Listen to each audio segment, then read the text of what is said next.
You are listening to the Decluttering Club podcast, episode number 25. Today, we're going to be talking about why focusing on the wrong things is causing you to miss out on the benefits of decluttering. You are listening to the Decluttering Club podcast. I'm your host, Sarah Mueller, and it's my mission to equip women to declutter their homes, their time, and their lives so that they can cherish what truly matters. All right, so last week, we talked about all of the internal reasons that people struggle to declutter. And we also talked about how some people think that decluttering just isn't for them. Right? And we talked about what to do about that. So if you haven't got a chance to listen to that episode, make sure that you catch that one.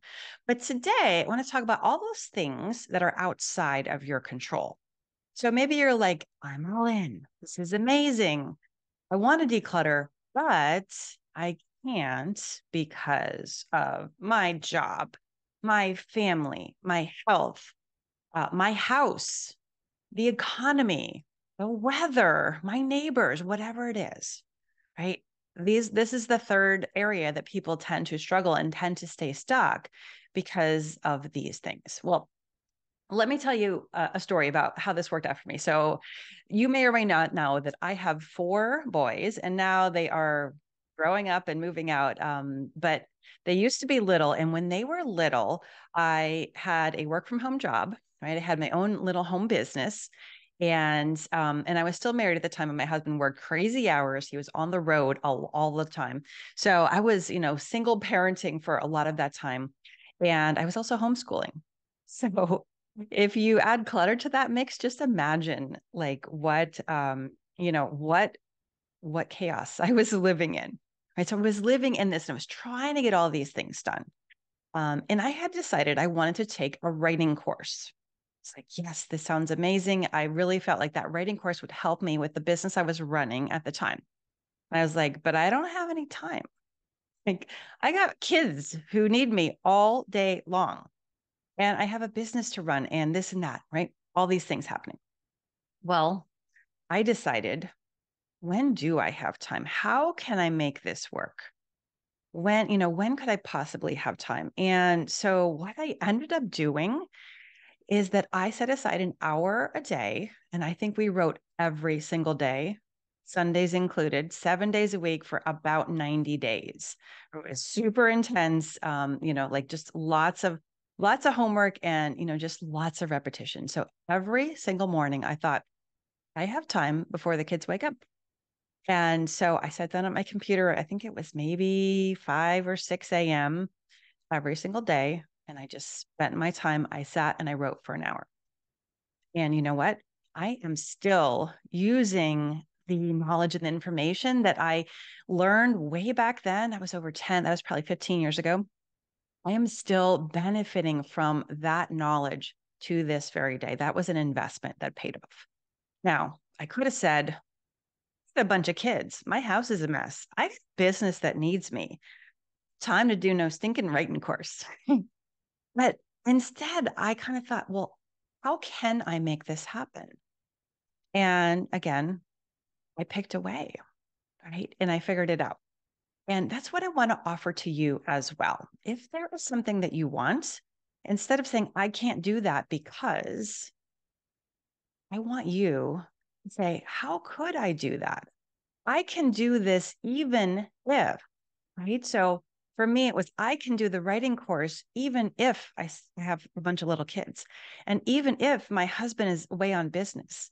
And even if my house is pretty messy and I really feel like I should be cleaning it up. I was like, nope, I'm going to dedicate that time. And, it was only for a particular time, right? It wasn't forever, but I put in that time every single day and I did it first thing in the morning so I could kind of get it out of the way.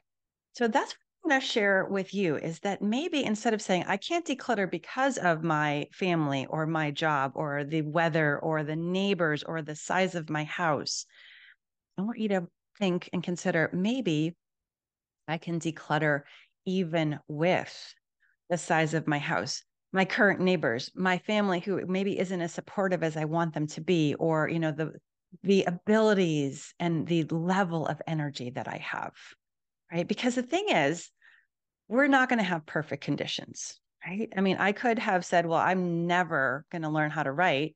Because, these kids aren't going to be gone. I'm still raising kids. My youngest is 12. But instead I said, how can I do this even with my current situation, my current limitations?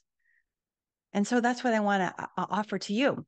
How can you declutter even with your unsupportive partner, or the size of your house, or maybe the age of your house, or the lack of storage, or your household budget? Right? These things, instead of becoming reasons that we cannot do what we want to do, they become obstacles and challenges, and then we just solve for them. Right? And see, instead of being like a reason not to do something, it's just a problem. It's just a puzzle. And when we identify what are the specific obstacles, then we can solve for them. And then we just knock them off one at a time. Right? And maybe, the answers that come up, you're like, well, I don't like that answer. And that may go back to, you thinking that there's decluttering rules that you're supposed to be following. So maybe you say, I don't have a lot of time, right? Or maybe I don't have a lot of energy. Those could be very similar, right?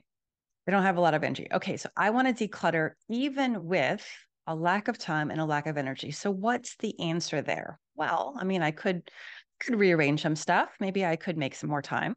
It's one option. Maybe you're like, nope, can't do it. Not willing to do that. Okay, great. What else can we do? Well, maybe we declutter in smaller bits of time. So maybe now we decide to declutter 10 minutes at a time. And so maybe you do it in the morning, 10 minutes, and then maybe you do it in the evening, 10 minutes. And then maybe you find a couple extras on the weekend. All of a sudden, you've carved out maybe a couple hours in your week to spend some time decluttering. Well, you might say, well, I really need hours and hours and hours. And I'm like, okay, but you just told me you don't have hours and hours. So why don't we work with what you got and see if we can make that work? You can just try it and see, and you might be pleasantly surprised. All right. Now you're going to need all the other things that go along with it. You're going to want to know how to declutter, and maybe you have some of our resources already, or maybe you're still, learning how that works. We have tons of resources available to you, but can't you see how if you are willing to solve for your obstacles and challenges, that you could have success, right? And this is what I love, because again, we don't have to give up on what we want. We don't have to give up on our dreams just because our life isn't perfect and we don't have, the health and the energy and the space and all of that we wish we had. Right? Instead, we can work with what we have right now. And that is so incredibly powerful. And that is how we move forward no matter what, right? No matter the state of the economy, or, the supportiveness of your family, or what job you have, or how much time you have. None of that will stop you from getting what you want. That is the power of decluttering with your obstacles instead of stopping because of them. Okay. That's what I have for you today. That was episode number 25. I will see you back here next week, where we're going to be talking about the Great Decluttering Challenge, because it's coming back, you guys. It's going to be a good one. That's all we have for you today. If you enjoyed this podcast, would you leave us a review? It would really help us get the word out. To start your decluttering journey, go to thedeclutteringclub.com. That is declutteringclub.com. We'll see you next time.